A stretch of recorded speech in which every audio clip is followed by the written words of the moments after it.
nature. Flies have hooks when they're too perfect. Your mother must have told you. What, she didn't? Can't you watch shadows?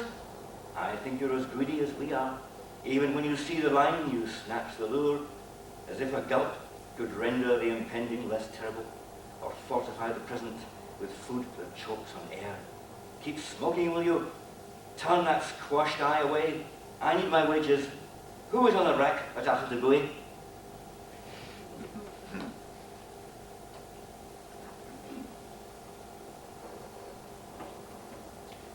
Next poem is, I suppose, in a way, it's about the Middle East, which I was in during the whole of the war, very much concerned with desert places, especially Egypt, I suppose. And it's called the Dowser, and it's about the Sahara Desert. And the old legend or belief that, in fact, underneath the Sahara, somewhere, there's a huge subterranean body of water, enormous lake or water table, which if you could just find out where it was, you could perhaps tap and allow the desert to bloom. Dowsing or water divining does seem to work. No one quite, I think, knows why or how, but it does seem to work. So I imagine here the soul dowser in the Sahara going about his business. With my forked branch of Lebanese cedar, I quarter the dunes like downs and guide an invisible plough far over the sand. But how to quarter such shifting acres when the wind melts their shapes and shadows mask were always bright before and landmarks walk like wraiths at noon? All I know is that underneath are many miles no one can sail. An unbroken water table waits like a lake. It has seen no bird or sail in its long darkness, and no man. Not even pharaohs dug so far for all their thirst, or thirst of glory, or thrust power of 10,000 slaves. I tell you, I can smell it though, that water. I am old and black, and I know the manners of the sun, which makes me bend, not break. I lose my ghostly footprints without complaint. I put every mirage. I must ensure that the bottom of the well is dry and is covered by leaves to a depth of 3 inches. 4. If a dwarf is to be thrown across the path of an oncoming train, the thrower must previously satisfy the organisers that he bears no personal malice to the throwee. 5. If a dwarf is thrown into a pond or river, he must wear a wetsuit and need not be tightly bound. 6. If dwarfs are thrown at night, they may be painted with phosphorescent paint, so the point of impact may be clearly established. 7. If a dwarf refuses to be bound in the usual way before throwing, he may be put in a straitjacket of the requisite size. 8. If a dwarf utters any sound whatsoever, either in flight or at the moment of impact, the thrower will be disqualified. 9. If a jockey impersonates a dwarf and wins a competition because his light weight allows him to be thrown furthest, he will be liable to a fine of £1,000 or 3 years imprisonment. 10. It is strictly forbidden in dwarf throwing literature and publicity to refer to dwarfs as persons of restricted growth or small people.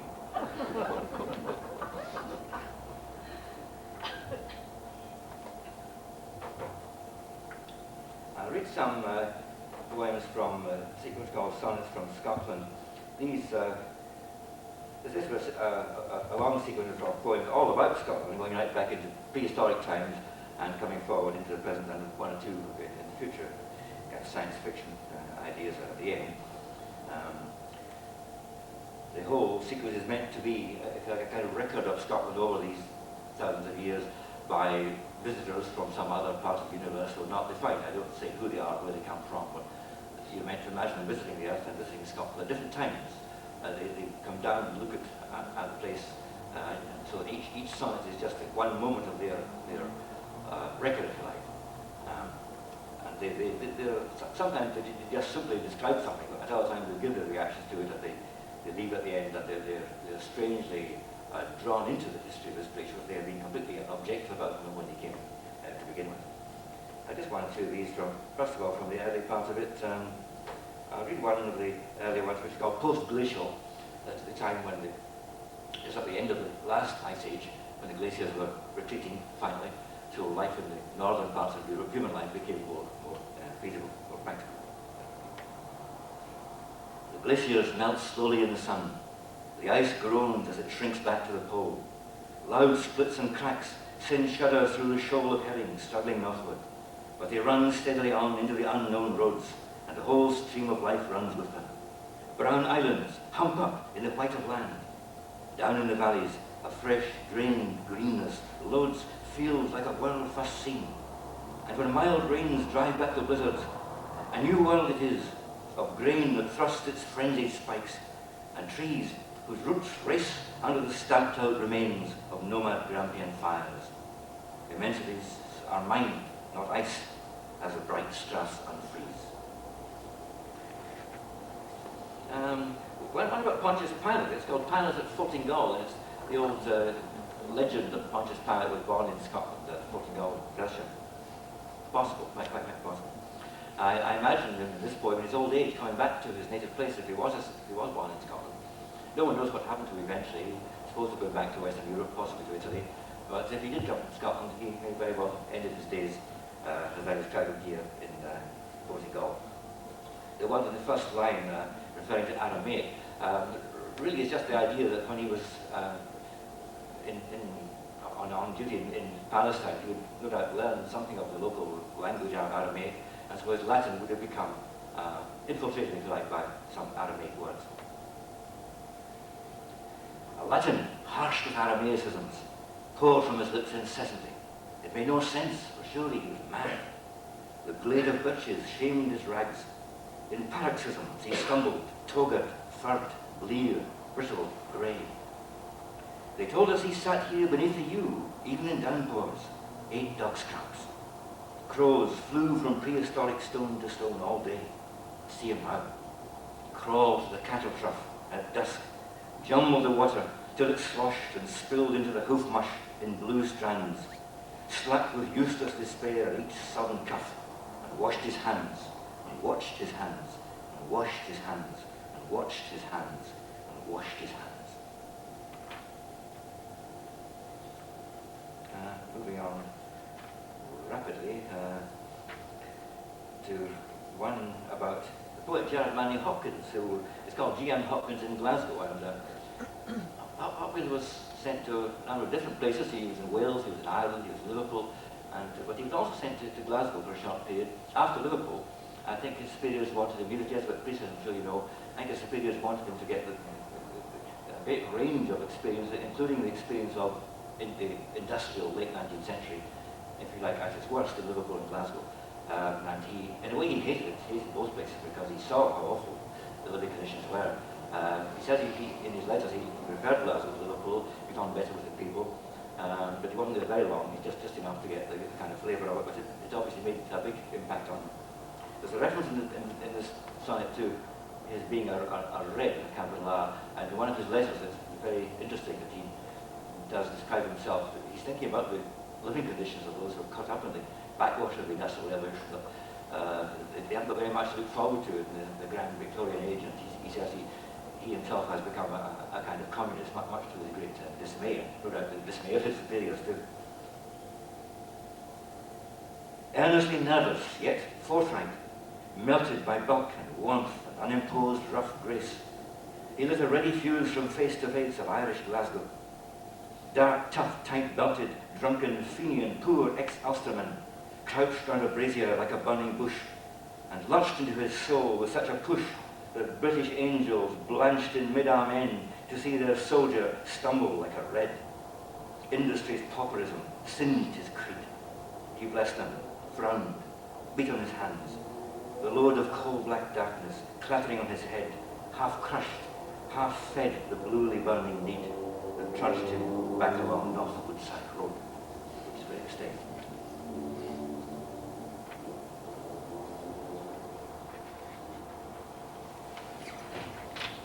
One about Matt McGinn, an elegy on Matt McGinn. It brings in one or two phrases from one of his songs, The Magic Shadow Show. We cannot see it keeps changing so, all round us, in and out, above, below, at evening, phantom figures come and go, silently, just a magic shadow show. A hoarse voice singing, "Come love, watch with me," was all we heard on that fog-shrouded bank. We thought we saw him, but if so, he sank into the irrecoverable sea. Dear merry man, what is your country now? Does it keep changing? Will we ever see it? A crane, a backcourt, an accordion, or sherbet dabs, henna and jasmine brow. The book is clasped, and time will never free it. Mektub, the caravan winds jangling on. Mektub, the Arabic for it is written, it is fated. Just perhaps a couple more of these. One about Edward Lear, the poet and artist. I suppose he's most famous for his poems, his nonsense verses and his limericks, but his reputation as an artist has also come up in recent years. And this is about, the poem is about the fact that he was very fond of painting birds and especially parrots. And parrots live a long time, they live about the same length as human beings, so there are centenarian parrots around. And this poem was started off by a little news item which said that a parrot that Edward Lear had once drawn had just died. And so it must have been over 100 years old, a parrot from back in the 1880s. The poem was just called 1983. And the first line is just a quotation from the newspaper. I bring in the fact that he wrote limericks into the oh, it's a sonnet, it was a limerick embedded in the middle of his life. A parrot Edward Lear drew has just died. There was a young lady of Carstorphine who adopted a citizen orphan. It shrieked and it cried, they threw far and wide her ashes right over Carstorphine. Zoos guard and pamper the abandoned squawkers, tickle stories from her raunchy talkers, shoulder a bold centenarian muse over artists deaf as earth. Oh, Lear sketched me, delirious old man, how he shuffled about, his tabby on the sill, a stew on the stove, a brush in his ear, and sometimes hummed, or he buzzed like a bee, painting parrots and all bright, brave things still. I'll read one from the last bit of the series. The last one, in fact, is called The Summons, which is when the visitors, whoever they are getting into their spaceship and going back to their own place. Very regretfully, it was a big mix of feelings. They can't sort out their feelings as they leave Scotland. The year was ending, the land lay still. Despite our countdown, we were loath to go. Kept padding along the ridge, the broad glow of the city beneath us, and the hill swirling with a little mist. Stars were right, plans, power. Only now this unforeseen reluctance, like a slate we could not clean of characters, yet could not read, or write our answers on, or smash, or take with us. Not a hedgehog stirred. We sighed, climbed in, locked. If it was love we felt, would it not keep, and travel where we travelled? Without fuss, we lifted off, but as we checked and talked, a far horn grew to break that people's sleep. Well, I think I'll stop there. Thank you.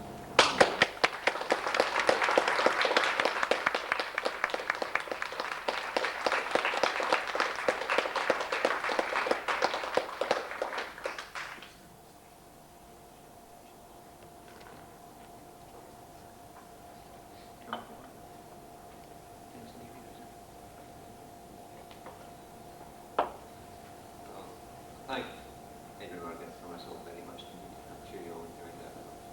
Well, I don't know if you enjoyed as much as I did, but you certainly sure you enjoyed it. But obviously, want to give anyone the chance, I'd like to ask, comment or ask Edward Morgan or any of the other readers anything to say about what they've said, their opinions or their works. Anyone got anything they'd like to these available ladies and gents just now? Could I ask? New things were quite surprising, perhaps using new subjects which wouldn't have been used in the past in a sonnet, but I think you can still do things with that. And other kinds of meter too, I think. It's partly just, although I still use free verse quite a lot, there's something you don't get in free verse, a certain kind of pleasure from either rhythm or rhyme or some kind of sound effect, a recurring sound effect, which is a great pleasure for the ear. And I'm just, in a sense, getting back to that to some extent, yeah. I think quite a few poets have been doing that. Incorporate the regularity in the sonnet then, They are regular in the sense they've got the right... within the feet, within it. Yeah, they're correct. They're correct as sonnets go. They are correct. But at the same time, I do unusual things with the actual rhythm, I suppose. So they do look new, and I try to get something that would look formal on the page, a structure on the page, but it can be read aloud at the same time. Because they don't sound very monotonous and not to be measured in any way. No, I tried to get that effect. They could be. I know it's dangerous. if you write them in a very dum kind of thing, it wouldn't be any good at all. So I tried to vary the rhythm quite a lot. Notice and it's all pretty new stuff. These were all, yes, mostly. I didn't give any. I think maybe someone wants to hear a short something from the well-known yes, well-known Edwin Morgan. Anyone got a request? Yes. If you're willing to have a go. Yes, that's just what. I'd like to hear the Permanent's variation on Let Glasgow Flourish. It's not. I haven't got it. It's not in a book. It's not in. I don't remember it. No, I can.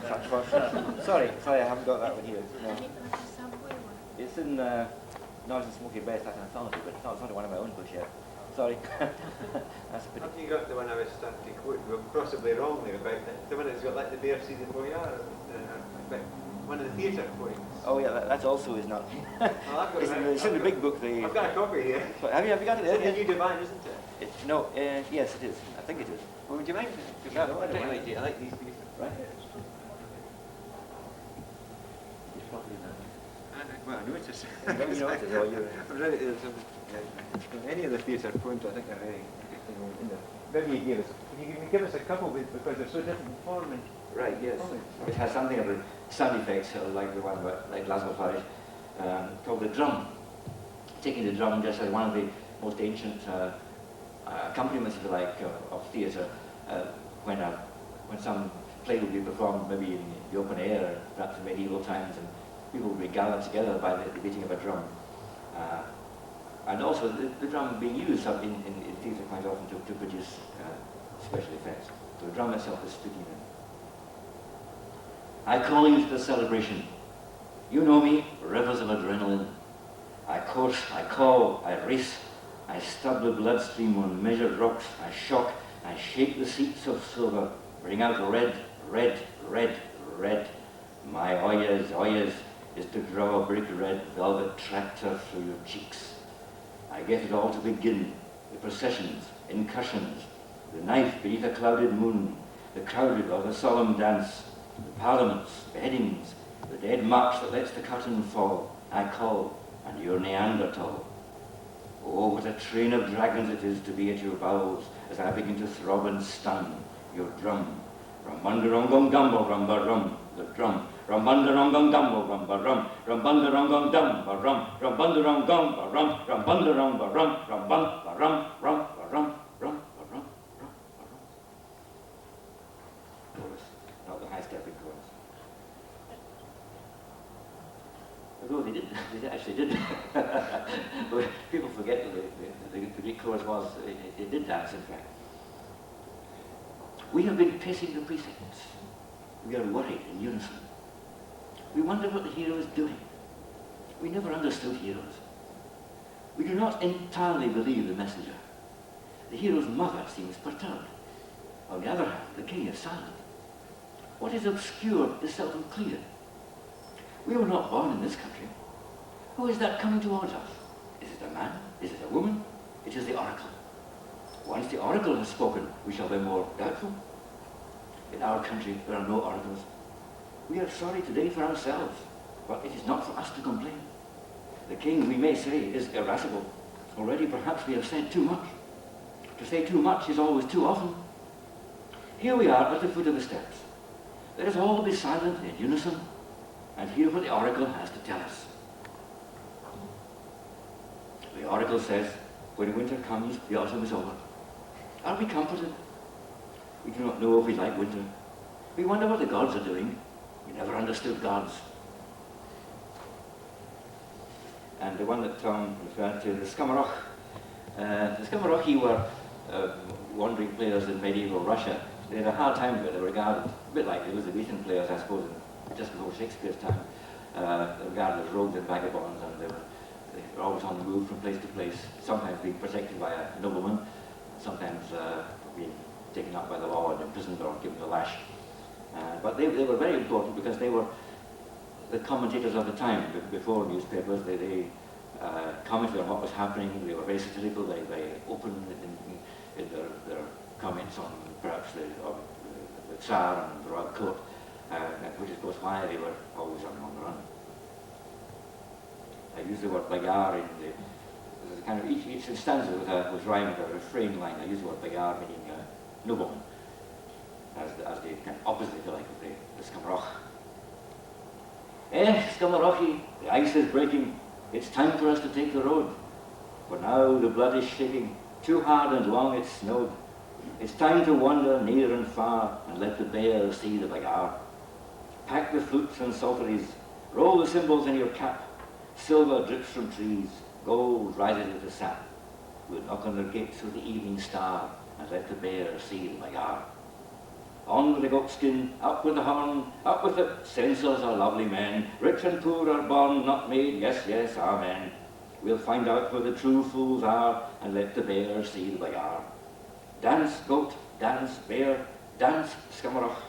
Sing how the governor lost his seat by sliding on the loch, and mime the priestly bleat. We'll juke the rope on boiling tar and let the bear eat the bagar.